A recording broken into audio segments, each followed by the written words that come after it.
Assalamualaikum warahmatullahi wabarakatuh. Waalaikumsalam. A'udzu billahi minasyaitonir rajim.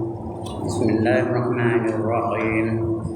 Ila hadratin Nabi Muhammadin al-Mustafa Rasulillah sallallahu alaihi wasallam wa ila alihi wa sahbihi ajma'in. وإلى حضرات جميع الأنبياء والمرسلين عليهم الصلاة والسلام وإلى حضرات جميع الأولياء والصالحين وجميع المؤمنين والمؤمنات والمسلمين والمسلمات الأحياء منهم والأموات وإلى حضرات آبائنا وأمهاتنا وأجدادنا وجداتنا وعشيرتنا ومعلمينا ومن لهم حقوق علينا شكر الله لهم الفاتحة. أعوذ بالله من الشيطان الرجيم. بسم الله الرحمن الرحيم. الحمد لله رب العالمين الرحمن الرحيم مالك يوم الدين. إياك نعبد وإياك نستعين اهدنا الصراط المستقيم صراط الذين أنعمت عليهم غير المغضوب عليهم ولا الضالين. آمين. الحمد لله الذي أحيانا بعدما أماتنا وإليه النشور، والصلاة والسلام على أشرف الأنبياء والمرسلين وعلى آله وصحبه أجمعين.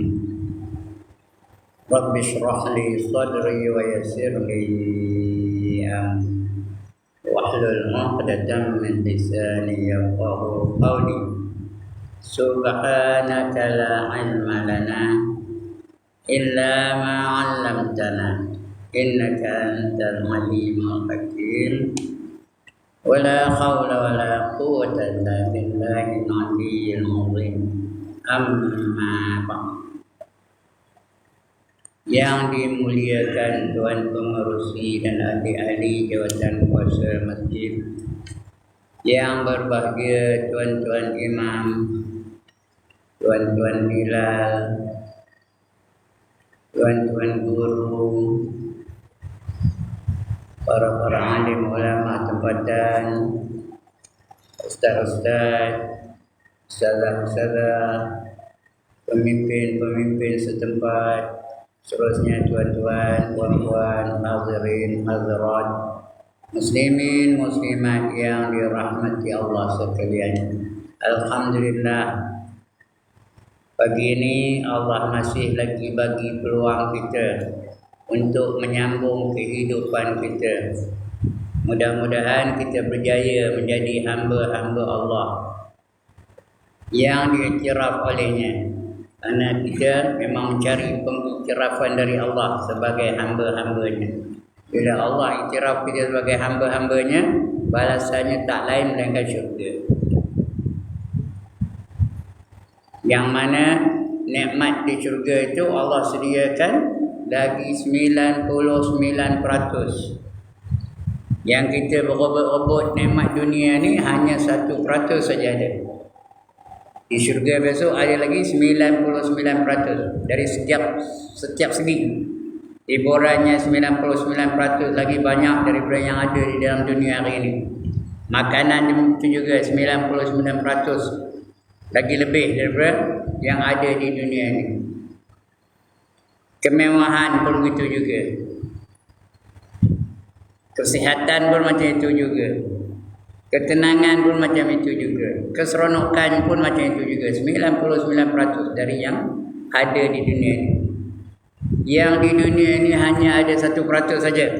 Itu pun tak terbilang dia kata. Baru 1% tak terbilang oleh kita. Mana tahu Allah khabar. Apa kata Allah? Wa in ta'uddu ni'matallah la tuhsuha. Sekiranya kamu nak hitung nikmat Allah, nescaya tiada terkira oleh kamu. Itu baru 1%. betapa 99% lagi di syurga besok. Siapa tak nak syurga angkat tangan. Itulah tujuan kita hidup dalam dunia ni. Matlamat kita, setelah kita mati, kita akan dihadiahkan syurga oleh Allah Subhanahu wa taala. Mudah-mudahan kita berjaya menjadi orang-orang yang menjadi penghuni syurga. Nak menjadi penghuni syurga, syaratnya hanya ada dua, bukan banyak. Yang pertama beriman, yang kedua beramal soleh. Senang nyebutnya, tapi nak mencapainya bukan senang. Senang kena beriman. Beriman dengan rukun iman yang 6 tu. Percayakan Allah. Percayakan Allah aja, percayakan Allah dan sifat-sifatnya.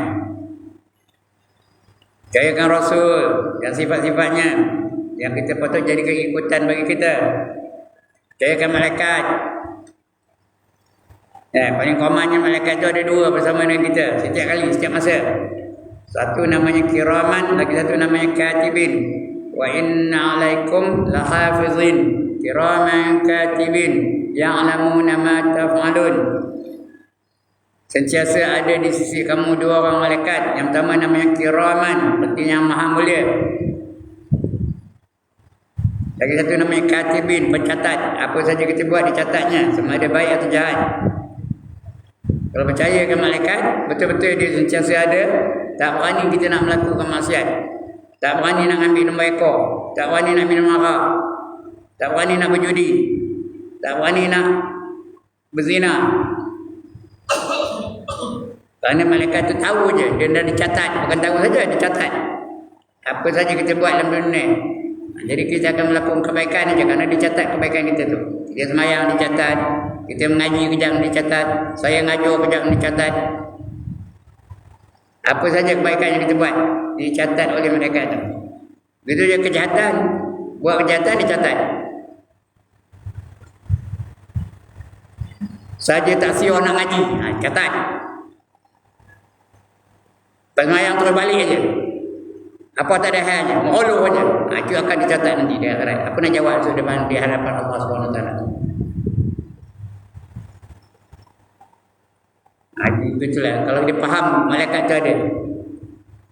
Yang ketiga percayakan Rasul. Rasul itu kena jadikan contoh dan suri teladan. Yang keempat percayakan kitab. Yang lain-lain itu sekat percaya aja, sekat beriman aja. Tapi ya Quran kena tahu maknanya, kena tahu membacanya, kena amalkan,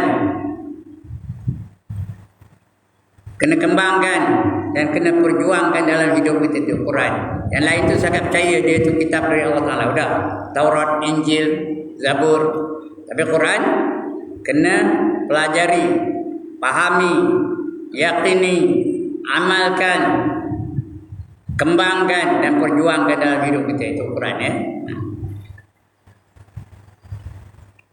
Itu percayakan kitab. Kemudian percayakan hari kiamat. Kita lepas hidup ni akan dihidupkan semula. Lepas kita hidup dalam dunia ni, sudah mati esok akan dibangkitkan semula. Allah khabar dalam Quran. Summa innakum ba'da dzalika lamayyitun. Summa innakum yaumal qiyamati tub'atsun. Kata Allah ya. Surah Al-Mu'minun. Kemudian kamu itu semua akan menjadi mayat-mayat belaka. Semua akan dimatikan. Selepas itu di hari kiamat nanti kamu akan dibangkitkan semula untuk menerima balasan dari apa yang kamu buat dalam dunia ni. Kamu buat baik dibalas dengan kebaikan, kamu buat jahat dibalas dengan kejahatan. Jadi kalau betul-betul percaya, tak berani kita melakukan maksiat, tak berani kita melakukan perkara-perkara yang dimurkai oleh Allah Taala. Kalau betul percaya, kalau betul beriman, kita percaya ke hari akhirat. Yang keenam percayakan qadar dan qada. Apa yang berlaku pada kita ini sudah ditentukan oleh Allah SWT. Dan bila berlakulah qada Allah Taala. Itu rukun iman yang 6. Itu beriman. Mesti betul-betul 100%. Jangan ada syak, jangan ada zon, jangan ada waham. Yang kedua mesti beramal soleh. Apa arti beramal soleh? apa saja kita buat mesti ikut cara Islam. Itu namanya amal soleh. Whatever you do must be in accordance with the teachings of Islam. Bila beriman dan beramal soleh, percaya betul rukun iman yang 6, buat semua cara Islam, mayang cara Islam, pakaian cara Islam, kedua kenara cara Islam, nikah kahwin cara Islam. Apa sajalah bermasyarakat cara Islam, pendidikan cara Islam. Bila beriman dan beramal Islam, tak ada balasan lain. Syurga yang dijanjikan oleh Allah SWT. Walladzina amanu wa amilus solihat ulaika ashabul jannah hum fiha khalidun. Dan mereka-mereka yang beriman dan beramal soleh, mereka itulah yang menjadi ahli-ahli syurga, penduduk-penduduk syurga, penghuni-penghuni syurga, kekal mereka di dalamnya selama-lamanya. Itu janji Allah Ta'ala. Mudah-mudahan kita dapat janji yang seperti itu. Jangan yang lagi satu tu, bila buat jahat, maksiat, tak percaya, nanti akan dimasukkan dalam neraka. Tak lalu kita nahu neraka. Selemah-lemah api neraka adalah 70 kali ganda lebih kuat daripada sekuat-kuat api dunia. Kalau nak neraka senang, boleh. Tak payah semayang, tak payah mengaji, tak payah baca Quran, mencuri kerjanya, hutang tak berbayar, tak bertegur dengan orang, tak nak negur, saja tak siap. Dapat neraka besok. Kerana 3 golongan manusia, seorang manusia tu ada 3 ciri-ciri dia tak akan dapat masuk syurga. Yang pertama, orang mensyirikkan Allah. Yang kedua, orang yang derhaka kepada kedua ibu bapaknya. Dan yang ketiga, orang yang memutuskan silaturahim. Tak mencium bau syurga pun tak dapat. Ada manusia jenis itu. Tak ada tahu apa sebab. Saja aja tak siap nak negur. Nak bersalam pun tak nak. Berpaling aja. Ditakuti besok tak dapat masuk syurga. Di akhirat ada 2 tempat aja, satu syurga, satu neraka. Nak yang mana? Pilih. Allah kata, inna hadainahu sabil imma syakiran wa imma kafura. Sesungguhnya kami tunjuk kepada kamu jalan, sama ada kamu nak jadi orang yang syukur atau nak jadi orang yang kufur. Nak jadi syukur ini jalannya, beriman dan beramal soleh. Nak jadi kufur ini jalannya. Walladzina kafaru wa kazzabu biayatina ulaika ashabun nar hum fiha khalidun. Kata Allah, ya.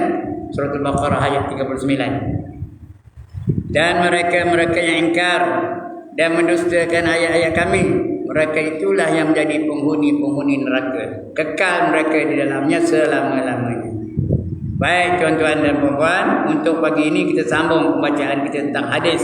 Perkara-perkara yang berlaku di akhir zaman. Peristiwa akhir zaman. Kalau tak silap saya, pagi ini kita sambung lagi pada hadis yang ke-9. Betul? Betul kan?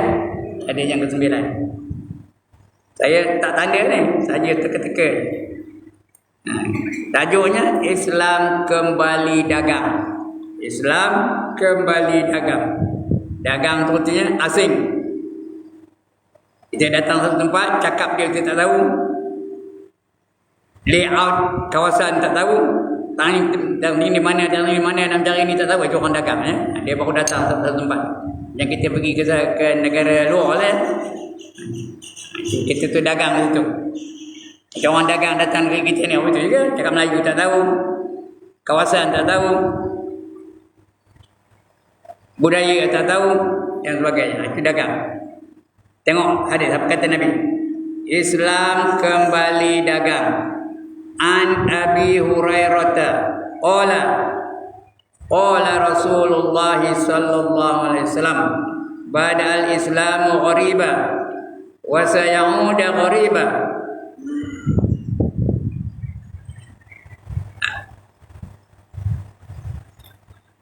Aghriban fatuba lil ghuraba. Dia cakap Arabnya. Apa artinya tak? Saya pun tak tahu. Saya bukan arti yang Arab. Daripada Abu Hurairah radhiyallahu anhu. Perawi ini namanya Abu Hurairah. Bukan namanya pun, gelarannya. Namanya sebenarnya Abdul Rahman bin Sakhr. Abdul Rahman bin Sakhr. Tapi Nabi mengeluarkan dia Abu Hurairah kerana dia sayang menakan kucing. Itu Abu Hurairah. Apa kata dia? Berkata, ya, daripada Abu Hurairah radhiyallahu anhu berkata, Abu Hurairah berkata, ya, bersabda Rasulullah sallallahu alaihi wasallam. Rasulullah bersabda, Abu Hurairah berkata, Allah berfirman, Sultan Nasruddin Shah bertitah. Itu cakap Melayu jawab itu tu. Cakap yang lain tak ada. Yang Arab mesti qala semua tadi, ya. Ini pun begitu juga. Abu Hurairah qala. Itu qala Rasulullah pun qala juga. Allah pun begitu juga. Qala Allah subhanahu wa ta'ala dan sebagainya. Jadi satu perkataan qala. Melayu banyak guna varietinya, tak apa. Memang itu hebatnya bahasa Melayunya. Bersabda Rasulullah sallallahu alaihi wasallam, Islam mula tersebar dalam keadaan dagang asing. Asing tu bukannya orang asing. Dia tak ikut orang biasa, tak ikut orang ramai. Itu asing tu. Semayang berlainan, tu mula-mula.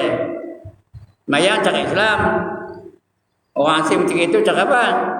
Orang mula-mula orang ramai ketika itu cakap semayang apa? Jangan dalam semayang. Nyembah patung, nyembah berhala, mensyirikkan Allah.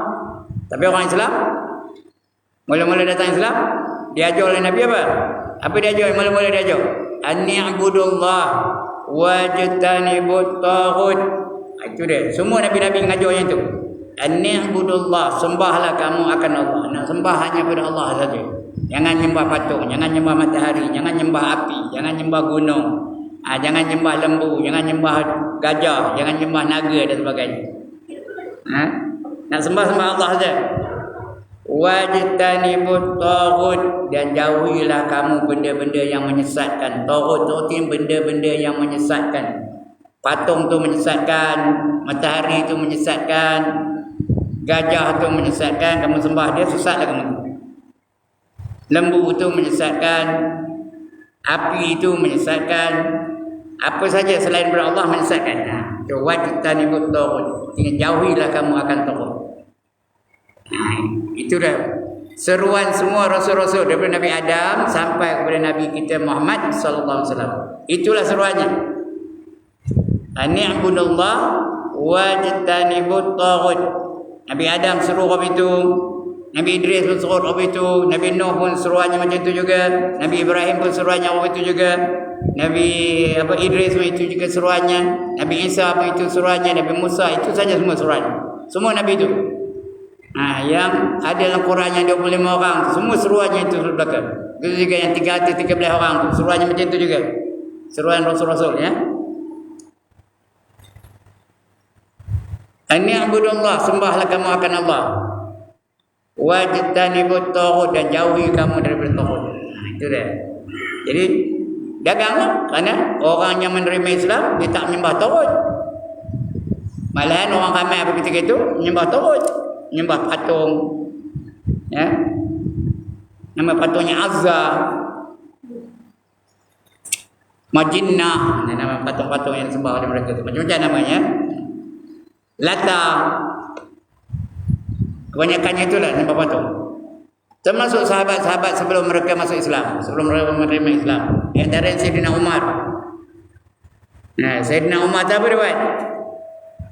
Dibuatnya patungnya itu berbentuk kuih, kek.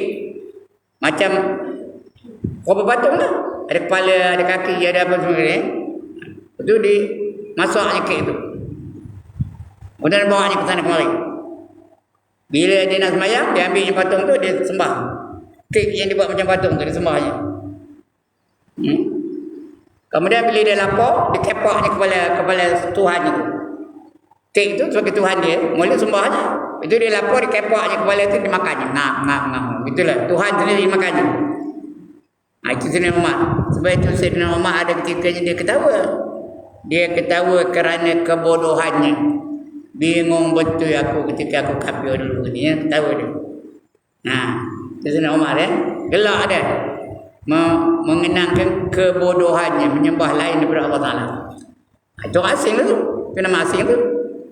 Ya, badal Islam ghariba.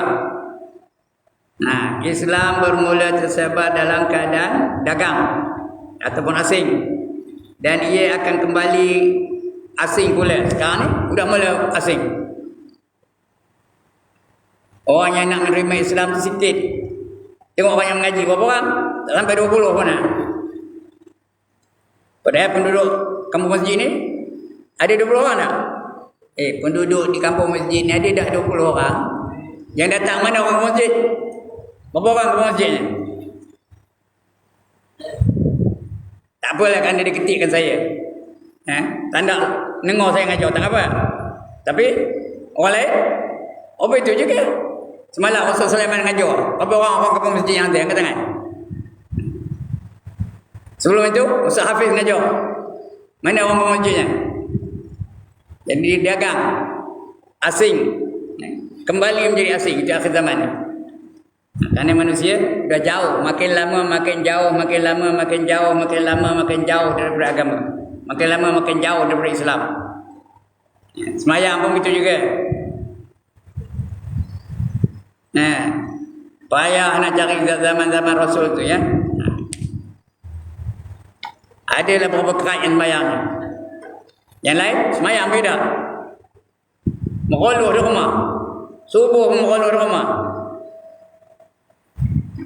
Kalau dia semayang pun seorang-seorang di rumah. Orang yang semayang seorang-seorang di rumah itu semayang sesat. Nabi ngabur ni bukan saya ngaburkan. Apa kata Nabi? Walau annakum sallaitum fi buyutikum kama yusalli hadzal mutakhallif fi baitihi la taraktum sunnata nabiyikum walau taraktum sunnata nabiyikum la dhalaltum. Sekiranya kamu sengaja semayang di rumah kamu seperti mana mereka yang tak hadir pada malam ini, kerana mereka semayang di rumah mereka masing-masing. Walaupun zaman Rasul itu ada orang itu juga, tak nak datang masjid. Sebab itu Rasul mengancam nak bakar rumah orang keliling Madinah ni kerana tak nak datang masjid. Tapi tak jadi. Kenapa? Memandangkan dalam rumah tu ada kanak-kanak, ada perempuan-perempuan, ada isteri-isteri. Tak jadi bakar. Kalau dah habis dia bakar di Nabi. Kerana mereka tak nak datang ke masjid, tak nak berjemaah, main seorang-seorang rumah. La taraktum sunnata nabiyikum, maka kamu telah meninggalkan sunnah Nabi kamu. Tak nak ikut Nabi. Nabi tak pernah semayang seorang-seorang rumah. Dia mesti berjemaah. Dekat nak wafat pun berjemaah lagi. Ambil wuduk, pengsan. Dah pengsan sedar balik, bangkit. Bila bangkit, tengok belum nak semayang, dia pun ambil wuduk sekali lagi, pengsan lagi. Dah pengsan balik, bangkit lagi. Sampai 4 kali pengsan, 4 kali bangkit. Kali yang keempat tu baru disuruhnya Abu Bakar jadi imam. Pun berjemaah juga. Tak ada seorang-seorang. Sehingga dah begini sakit dan terus wafat. Begitulah sampai meninggal dunia dia, sampai wafat masih berjemaah. Jadi kita tak ikut Nabi, sedangkan Nabi tu perintah Allah suruh ikut dia. Laqad kana lakum fi Rasulillahi uswatun hasanah, kata Allah. Sesungguhnya untuk kamu dalam diri Rasulullah itu adalah ikutan yang terbaik. Jadi Rasulullah mana pernah sembahyang seorang-seorang rumah, kita kena ikut dia. Ya. Walau taraktum sunnata nabiyikum, sekiranya kamu meninggalkan sunnah Nabi kamu, la dhalaltum, kata Nabi ya, maka sesatlah kamu. Sembahyang sesat tu kalau seorang rumah ya. Itu yang berlaku hari ini. Wa sayaudu ghariba, kemudian akan kembali menjadi dagang. Kama bada ghariban fatuba lil ghuraba. Artinya apa? Akan kembali menjadi dagang dan maka fatuba, berilah berita gembira kepada mereka-mereka yang dagang, yang asing. Jadi artinya orang yang menjadi orang yang tak ikut orang ramai, dia ikut Islam aja, ikut hadis saja, ikut Quran aja, maka itu orang yang beruntung. Ya. Orang beruntunglah mereka yang mengasingkan diri daripada pendapat orang ramai. Jangan jadi asing, ya, mengasingkan diri. Muzlah umpamanya. Untunglah orang jenis itu. Ya. Sekarang ni mana? Yang menutup aurat berapa ramai? Berapa ramai yang pakai seluar pendek? Berapa ramai yang tak bertudung? Nah, berapa ramai yang berjuang jalan Allah? Berapa ramai orang yang berjihad? Berapa ramai orang yang jahat? Berbeza antara orang yang berjihad dan orang jahat. Tak percaya, jom masuk pergi penjara tengok. Nah, tengok penjara tu. Ramai ke sikit orangnya. Nah, saya ada masuk penjara tau. Bukannya sebagai banduan. Saya masuk penjara sebagai penceramah jemputan. Bila masuk aja, ya Allah, berjembik-jembik. Tahu berjembik-jembik? Macam ulat nak jembik-jembik. Betul-betul. Tak saya tanya anak tu aja PP ni. Dia di ustaz sana. Punyalah ramai. Orang tua ada, orang muda ada, lelaki ada, perempuan ada, yang pakai besar ada, yang pakai kecil ada, semua ada. Nak masuk tu punyalah ketat kawalannya. Handphone tak boleh masuk, kamera tak boleh masuk, tape recorder tak boleh masuk, kena tangan kosong aja. Dia masuk sana. Jadi nampak rekod pun tak boleh. Sebab saya selalu ke mana pergi saya rekod. Tak boleh bawa handphone. Okay. Bila masuk, ya Allah, berjembik-jembik, punyalah ramai. Itu keadaan berlaku di akhir zaman. Dia akan kembali menjadi dagang. Orang yang baik sikit, orang yang taat sikit, tapi orang neraka banyak. Ya.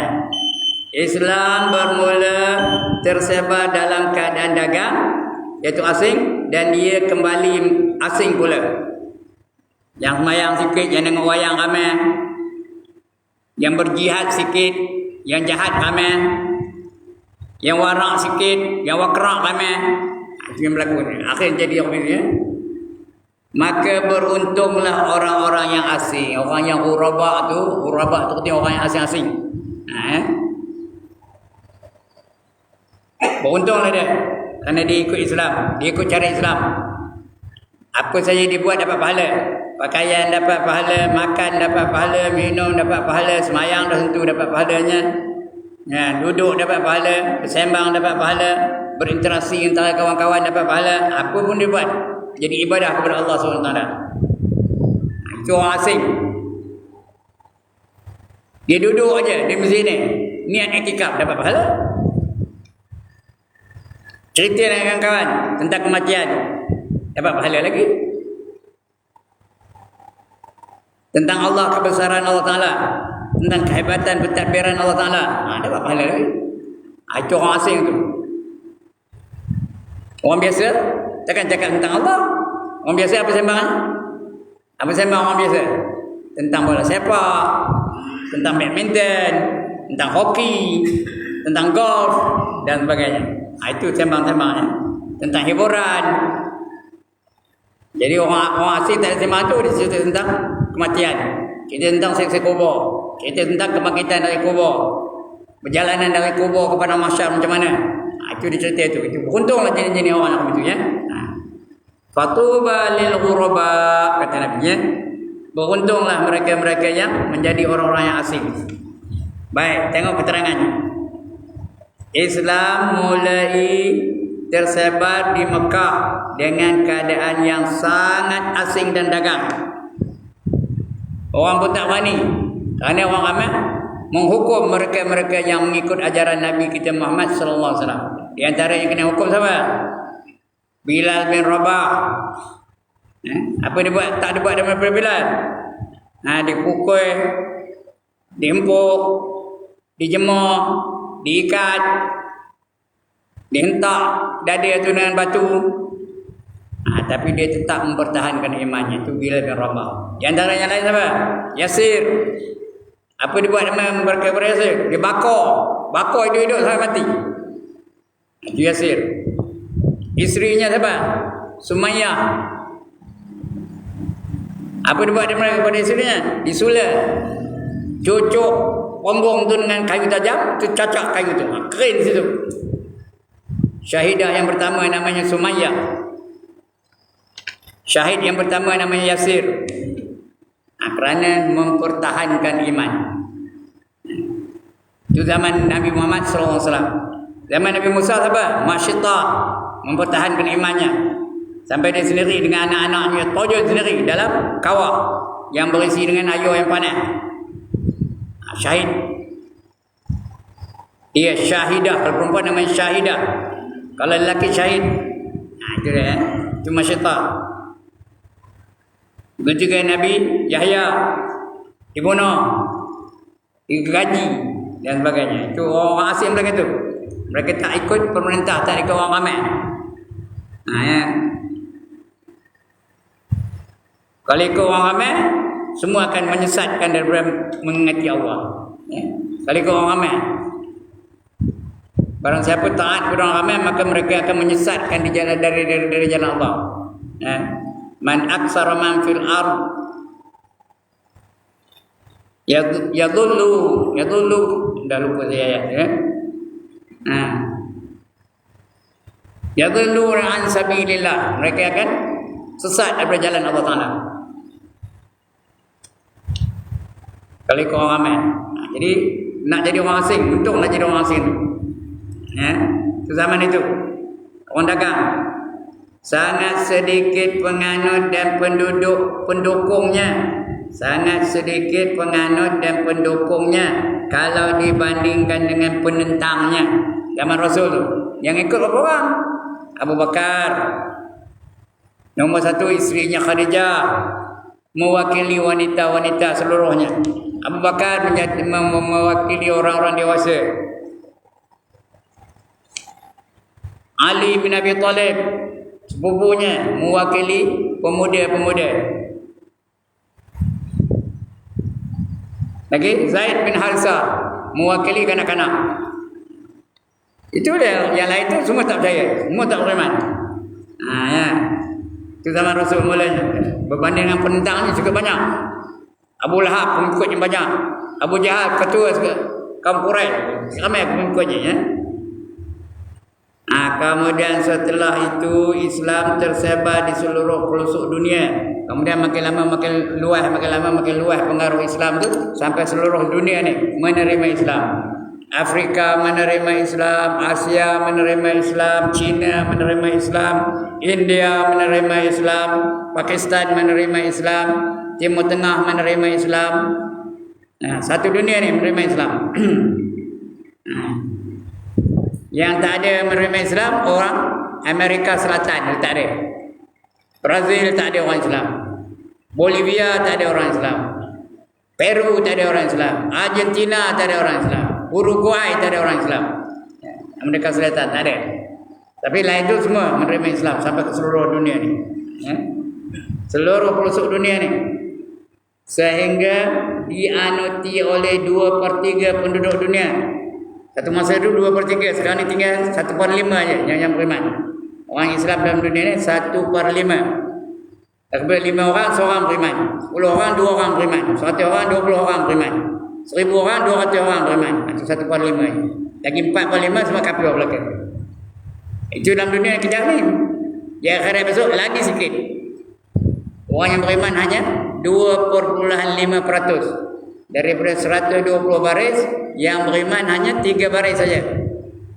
Jadi kalau 3/120 bersama dengan 1/40. 1/40 kalau dijadikan peratus, 2.5%. Ini cikgu matematik dulu ni tahu.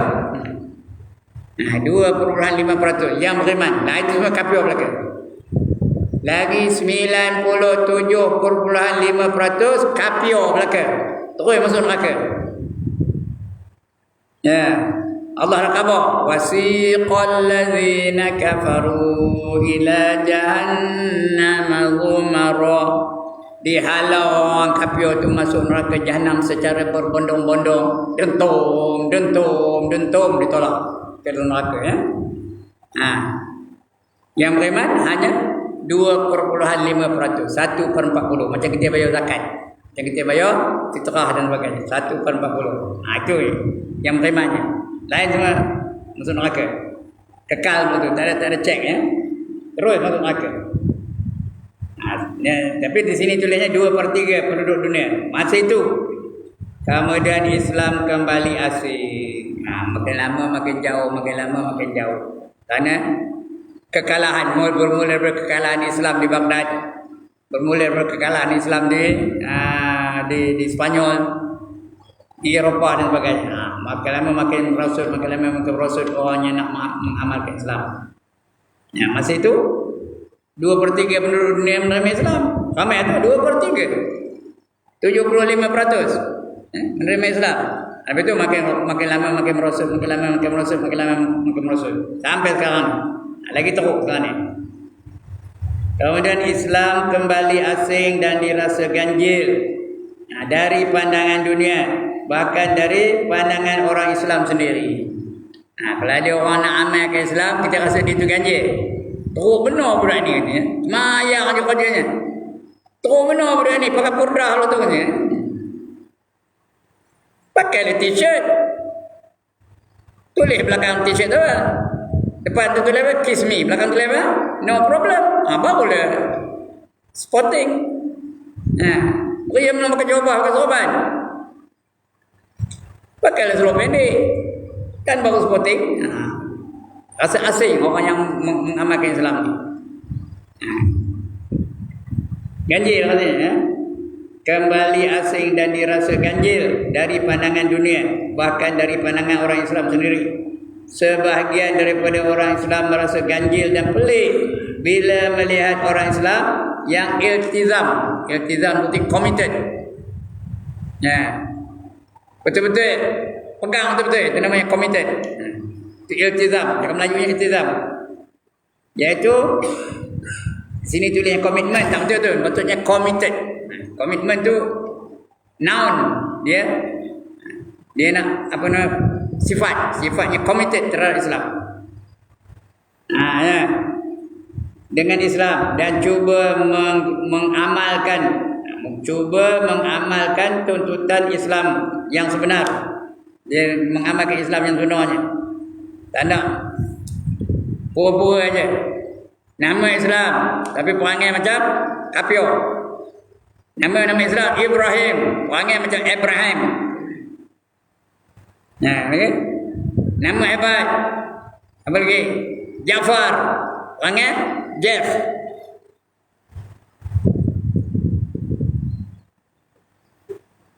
Nama hebat Maryam, nama mak Nabi tu, mak Rasul. Perangai macam Mary Ann. Hanya pada nama saja. La yabqa minal Islam illa ismun. Dia tidak kekal dalam Islam melainkan nama saja. La yabqa minal iman. Bukan Islam, salah saya ada hadis tadi ya. La yabqa minal iman illa ismun.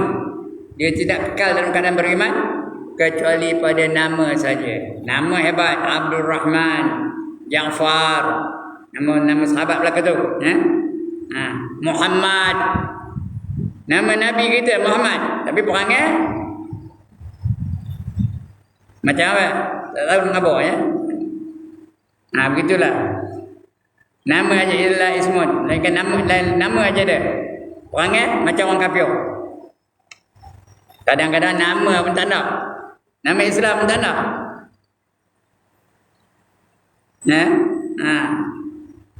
Nama hebat Zakaria, tapi terus dia gelar dia Zack. Dan sebagainya. Tak nak kena nama Islam.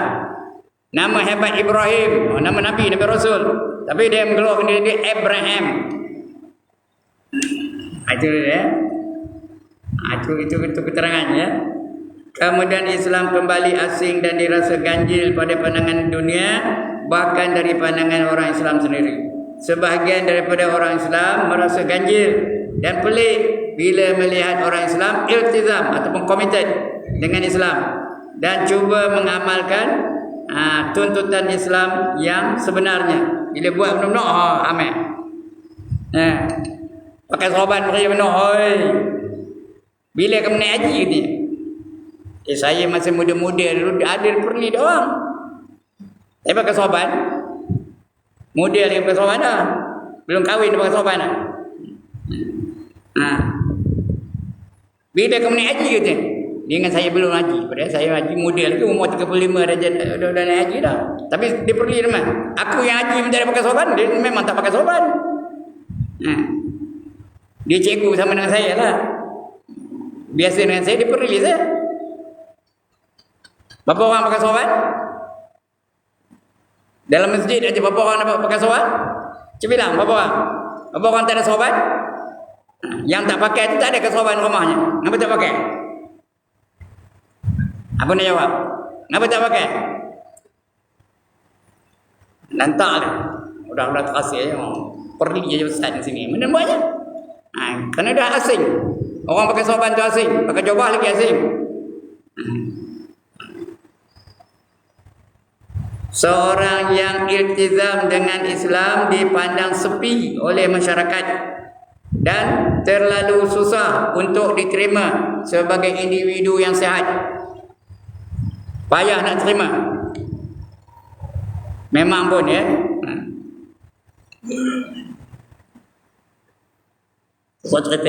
Saya ceritakan sensitif sikit ya. Kalau cerita bab saya. Saya ni ditolak daripada dulu sampai sekarang ni. Tak terima. Daripada dulu-dulu mula-mula masjid tu ada lagi ditolak saya sampai sekarang ni tak terima. Yang boleh hanya boleh semayang saja. Lain tak terima. Tapi saya tak pernah merajuk dengan masjid. Tak pernah saya merajuk dengan masjid. Tolak pun saya datang juga. Jadi imam ditolak.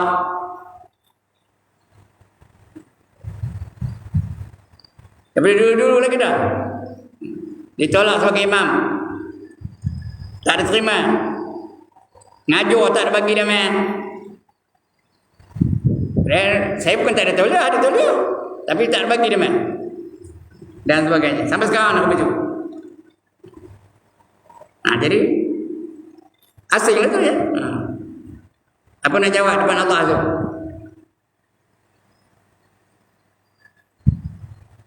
Seorang yang iltizam dengan Islam dipandang sepi oleh masyarakat dan terlalu susah untuk diterima sebagai individu yang sihat.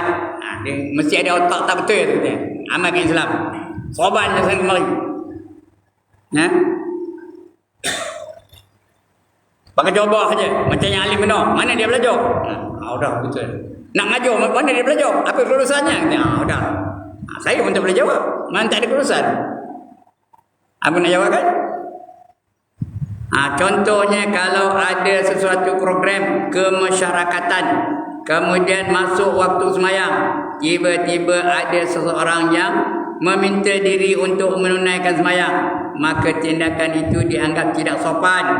Orang tengah mesyuarat, tiba-tiba waktu asar, dia pun minta diri, aku nak pergi semayang.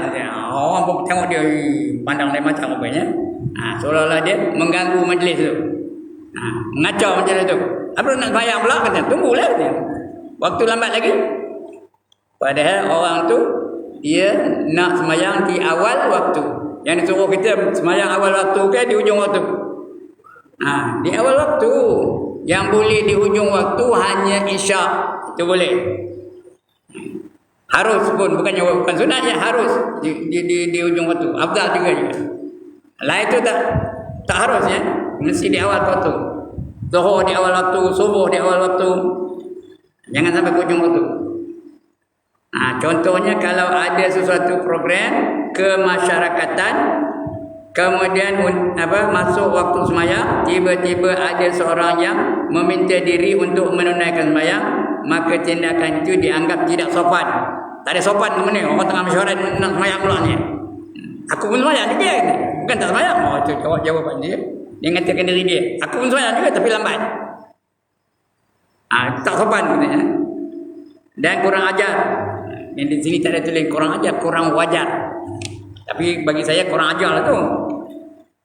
Sedangkan orang yang tidak bersemayang sambil bersenda-senda ketika orang lain bersemayam tidak dianggap sebagai perbuatan yang salah dan terkutuk. Tak ada kira salah, tak ada kira kutuk, tak ada terkutuk. Beginilah seterusnya nasib Islam di akhir zaman. Makin lama makin jauh, makin lama makin jauh, makin lama makin jauh. Ya, dekat nak kiamat besok tak ada orang yang menyebut nama Allah dah. Seorang pun tak ada menyebut nama Allah. Baca Quran lagi jauh, sebut nama Allah pun tak ada. Sembahyang lagi jauh. Ketika itulah Allah perintahkan malaikat Israfil untuk meniup sangkakala. Kerana tak ada seorang menyebut nama Allah. Quran dah tak ada, tulisan pun tak ada. Buka-buka Quran, kotak saja kosong. Tulisan dah tak ada. Itu akan datang ya. Ekonomi melonjak-lonjak, kaya-kaya. Semua kaya-kaya dalam ketika itu. Nak berzakat pun tak ada tempat nak bagi zakat. Maksudnya semua kaya, apa nak bagi kan? Wanita ramai dari lelaki. Nisbahnya 50 orang wanita, seorang lelaki. Itu di akhir zaman nantinya. Ketika itulah baru ditiup sangkakala. Tiup sangkakala yang pertama berlaku huru-hara yang amat dahsyat. Huru-hara je. Tiup sangkakala yang kedua mematikan semua orang-orang yang beriman. Habis mati. Mula-mula yang dimatikan orang beriman. Tinggal orang kafir je. Lepas itu orang kafir orang mati juga. Datang satu angin merah. Habis mati secara total. Tiup-tiupan yang kedua. Yang ketiga ditiup sangkakala menghidupkan orang yang telah mati. 3 kali Israfil tiup sangkakala ya. Mana dia? Ya. Tidak terkutuklah tu. Sedangkan orang yang tidak bersemayam sambil bersenda-senda ketika orang lain semayam tidak dianggap sebagai perbuatan yang salah dan terkutuk. Beginilah seterusnya nasib Islam di akhir zaman. Begitulah Islam di akhir zaman ya. Zaman kita adalah akhir zaman. Ia akan terasing dan tersisih dari masyarakat. Nak berjuang Islam tak boleh, tak ada sambutan. Marah pula tu. Orang nak memperjuang Islam. Kita nak maju, kita nak membangun, kita nak nak moden. Tiba-tiba dia cerita tentang Islam, cerita tentang syurga, tentang neraka. Marah dia. Bahkan tersisih dari pandangan orang Islam sendiri yang mengaku sebagai umat Islam. Dia ingat Islam tu hanya sembahyang, puasa, zakat, haji, itu aja. Lain tak ada. Perjuangan tak ada kena-mengena dengan Islam, ekonomi tak ada kena-mengena dengan Islam, masyarakat tak ada kena-mengena dengan Islam, nikah kahwin tak ada kena-mengena dengan Islam, hiburan tak ada kena-mengena dengan Islam. Mengasingkan Islam dengan kehidupan harian. Itu sekarang berlaku itulah. Itu namanya apa? Sekularisme. Sebut betul. Sekularisme. Bukan sekularisme, tak betul. Sekularisme. Artinya mengasingkan Islam dengan kehidupan harian. Bahkan tersisih dari pandangan orang Islam sendiri yang mengaku sebagai umat Islam dan marah apabila dikatakan dan dia bukan orang Islam.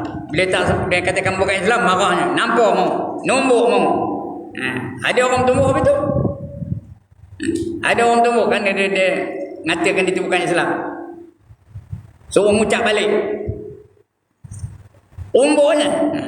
Kami aku tak Islam katanya. Begitu yang berlaku ya. Baik, habis. Akan datang kita akan baca hadis yang ke-10, iaitu bahaya kemewahan. Jadi mewah penuh akan datang ya. Baik, untuk pagi ini cukup sekarang itu. Dah dekat pukul 8 pun ya. Panjang penuh cerita. Waktu 7.30 pun tilah. Baik, sebelum saya tutup, ada siapa-siapa nak bangkang? Has anybody got any objection? No objection. Tak ada objection? Ada siapa-siapa nak tanya? Tak ada juga. Alhamdulillah. Seronoklah saya. Kenapa?